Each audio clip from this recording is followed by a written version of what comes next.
ఇక మీడియాతో మాజీ మంత్రి హరీష్ రావు మాట్లాడుతున్నారు. లైవ్ చూద్దాం.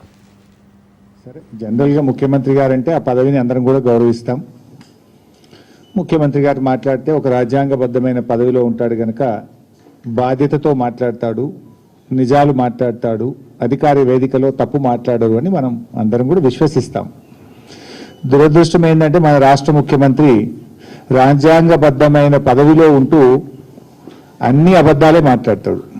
కుక్కతోక వంకర అన్నట్టు ప్రతిపక్షంలో అబద్ధాలే, ముఖ్యమంత్రిగా ఉంటూ కూడా అన్ని అబద్ధాలే మాట్లాడుతూ వస్తున్నారు.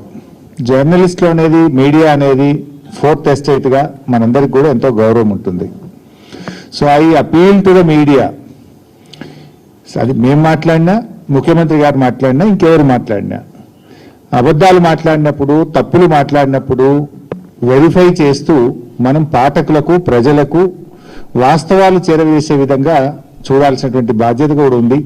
జనరల్గా ఎప్పుడన్నా ఏదన్నా ఒక నాయకుడు కానీ, ఒక పార్టీ కానీ తప్పు మాట్లాడితే ఏం చేస్తారంటే ఆ వార్తల్ని కట్ చేసి వాళ్ళు క్రాస్ చెక్ చేసి నిజాలను మాత్రమే ప్రసారం చేసేటువంటి ఒక గొప్పతనం మీడియాకు, ఫోర్త్ ఎస్టేట్గా ఉంది.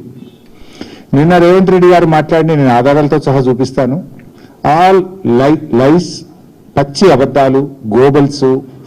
ఏమైందంటే రాష్ట్ర ప్రజలు, రాష్ట్రం అనేది చాలా ముఖ్యం, వ్యక్తులు ముఖ్యం కాదు. రేవంత్ రెడ్డి గారు ఉండొచ్చు, రేపు పోవచ్చు. 10 సంవత్సరాలు పాలించి దేశానికి దిక్సూచిగా నిలిపిన పార్టీ బీఆర్ఎస్ పార్టీ. సో ఈరోజు ప్రతిపక్షంలో ఉన్న మేము నిర్మాణాత్మకమైన పాత్ర పోషిస్తాం. ప్రజలే కేంద్రంగా, రాష్ట్ర హక్కులే కేంద్రంగా, రాష్ట్ర ప్రయోజనాలే కేంద్రంగా బీఆర్ఎస్ పార్టీ పనిచేస్తుంది. దురదృష్టం ఏంటంటే బాధ్యతాయుతమైన పదవిలో ఉన్న రేవంత్ రెడ్డి ప్రజలు, రాష్ట్రము, రాష్ట్ర హక్కులు కేంద్రంగా కాకుండా రాజకీయాలు కేంద్రంగా, బురద జల్లడమే లక్ష్యంగా ఆయన మాట్లాడుతూ ఉన్నారు. So appeal to the media, kindly ఎవరు మాట్లాడినా కూడా అవాస్తవాలు ఉంటే మీ దగ్గర ఆధారాలు ఉంటాయి, మీకు అన్నీ తెలిసి ఉంటాయి, క్రాస్ చెక్ చేసి వార్తలు ప్రసారం చేయాలని, వార్తలు రాయాలని, నిజాలు ప్రజలకు అందించే విధానానికి మీ వంతు సహకారం ఉండాలని ఐ అపీల్.